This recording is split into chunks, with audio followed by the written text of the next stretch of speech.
শেখ হাসিনা স্টাইলে পালালেন নেপালের প্রধানমন্ত্রী। এই শব্দটি এখন নেপালের রাজনীতিতে ভাইরাল। কি ঘটলো আর কেনই বা রাতারাতি পালিয়ে গেলেন নেপালের প্রধানমন্ত্রী? ঢাকা নয়, এবার পালানোর গল্প কাঠমান্ডুতে।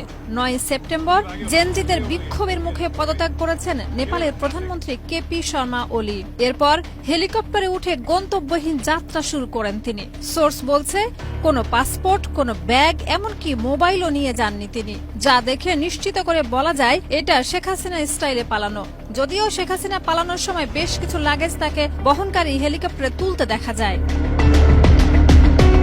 বাংলাদেশের রাজনৈতিক ইতিহাসে একমাত্র শেখ হাসিনা ভারতে গিয়ে রাজনৈতিক আশ্রয় নেন।